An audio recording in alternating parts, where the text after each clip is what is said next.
La main de l'Éternel fut sur moi, et l'Éternel me transporta par son esprit, et me déposa dans le milieu d'une vallée remplie d'ossements. Il me fit passer auprès d'eux, tout autour, et voici, ils étaient fort nombreux à la surface de la vallée, et ils étaient complètement secs. Il me dit, fils de l'homme, ces eaux pourront-ils revivre? Je répondis, Seigneur éternel, tu le sais. Il me dit, prophétise sur ces eaux, et dis-leur, ossements desséchés, écoutez la parole de l'Éternel. Ainsi parle le Seigneur. L'Éternel a ses eaux. Voici, je vais faire entrer en vous un esprit, et vous vivrez. Je vous donnerai des nerfs, je ferai croître sur vous de la chair. Je vous couvrirai de peau, je mettrai en vous un esprit, et vous vivrez. Et vous saurez que je suis l'Éternel. Je prophétisais selon l'ordre que j'avais reçu, et comme je prophétisais, il eut un bruit. Et voici, il se fit un mouvement, et les eaux s'approchèrent les uns des autres. Je regardai, et voici, il leur vint des nerfs, la chair crue, et la peau les couvrit par-dessus. Mais il n'y avait point en eux d'esprit. Il me dit, prophétisez, parle à l'esprit, prophétise, fils de l'homme, et dis à l'esprit. Ainsi parle le Seigneur, l'Éternel. Esprit, viens des quatre vents, souffle sur ces morts, et qu'ils revivent. Je prophétisais selon l'ordre qu'il m'avait donné. Et l'esprit entra en eux, et ils reprirent vie, et ils se tinrent sur leurs pieds. C'était une armée nombreuse, très nombreuse. Ézéchiel, chapitre 37, versets 1 à 10. Bien qu'il s'agisse dans ce chapitre d'une prophétie concernant le rétablissement d'Israël, nous voyons également que Dieu travaille selon des principes qu'il désire nous faire connaître, afin que nous les respections en les mettant en pratique en tant que collaborateurs. Ainsi, l'on ne peut forcer Dieu à faire ce qu'il n'a pas prévu dans son plan. Cependant, il est entravé si nous ne savons pas ce qu'il veut faire de nous. De plus, notre service dans la prière manquera de vie à cause de notre ignorance quant à l'œuvre qu'il veut accomplir en nous. Dans la parole de Dieu, nous voyons que toute œuvre implique un instrument, qu'il soit individuel ou collectif. Et pour cet instrument, la révélation de sa mission, de la tâche pour laquelle il est appelé et désigné par Dieu. Concernant Moïse, maintenant, va, je t'enverrai auprès de Pharaon, et tu feras sortir d'Égypte mon peuple, les enfants d'Israël. Exode 3:10. Pour Josué, c'est toi qui mettras ce peuple en possession du pays que j'ai juré à leur père de leur donner. Josué 1:6. Pour Gédéon, va avec cette force que tu as et délivre Israël de la main de Madian. N'est-ce pas moi qui t'envoie? Juge 6:14.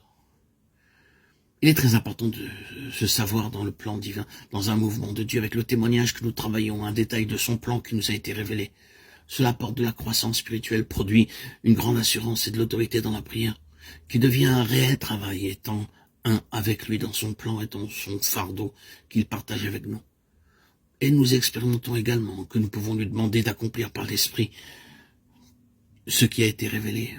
Commandez-moi à l'égard de mes fils et à l'égard de l'œuvre de mes mains. Ésaïe 45:11. Autrement, nous n'avons qu'un pouvoir pour agir sur Dieu. Les 10 versets de ce chapitre renferment ces 5 principes. Tout d'abord, la déclaration du prophète Ézéchiel 37:1-2. La main de l'Éternel fut sur moi. Car nous sommes ouvriers avec Dieu. 1 Corinthiens 3:9. Puisque nous travaillons avec Dieu. 2 Corinthiens 6:1. Dieu nous montre l'état des choses afin de nous introduire dans ce qu'il veut accomplir, en nous employant comme ses collaborateurs dans son œuvre pour laquelle il possède le plan, les méthodes et les ressources. Il ne nous demande rien d'autre que de marcher à ses côtés, lui laissant le soin de tout accomplir. Son besoin, ce sont des vases avec lesquels il puisse partager sa préoccupation, en les utilisant comme des canaux dans lesquels et à travers lesquels il réalisera ce qui lui tient à cœur dans le temps où nous sommes. Que ce soit pour notre vie personnelle ou pour son œuvre, nous avons à apprendre à dépendre de lui et de lui seul, à connaître l'intention de Dieu pour devenir ses collaborateurs. Car alors, si nous voyons quelle est l'intention de Dieu en ce qui nous concerne et la part qui nous est échue, cette œuvre que nous avons à faire sera assurément en droite ligne avec son grand dessein, c'est-à-dire non seulement des âmes sauvées, mais des âmes amenées à la pleine maturité en vue de former une famille de fils, une épouse pour Christ, la sainte cité de Christ. Non seulement Dieu agit, mais il nous demande de veiller afin de discerner les commencements, en apprenant à collaborer intelligemment avec lui dans la prière, en le louant pour les détails de son plan que nous voyons s'accomplir. Ceci est important parce que le Saint-Esprit nous éclaire quant à l'apport des éléments nouveaux dans la prière. La prière doit suivre l'évolution du plan divin. Sans l'action de l'Esprit, notre travail restera stérile. C'est lui, le Saint-Esprit, le grand constructeur de l'œuvre de Dieu. Ainsi, quoique la vision communiquée par le Seigneur à Ézéchiel montrait un état quasiment impossible, un état de mort absolue, son intention demeure la restauration spirituelle de son peuple.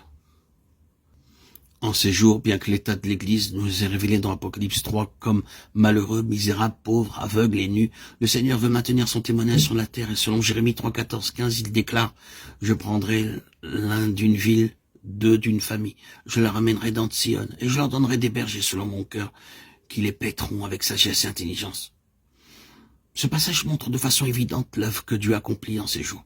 Alors que le peuple de Dieu est très éloigné de la pensée de Dieu concentrée en son Fils, cependant avec patience, le Seigneur cherche des vies livrées au trône et gouvernées depuis le trône.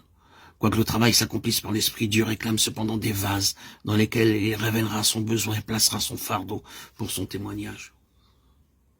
Si Dieu nous a parlé en révélant son besoin, celui d'un peuple qui soit son héritage, sa possession, son trésor particulier, alors demandons-lui que son esprit souffle sur son peuple, d'effet, et que du sein de ce peuple, le Saint-Esprit ramène ceux qui doivent constituer le reste de la compagnie par laquelle il maintiendra son témoignage ici-bas jusqu'à sa proche venue.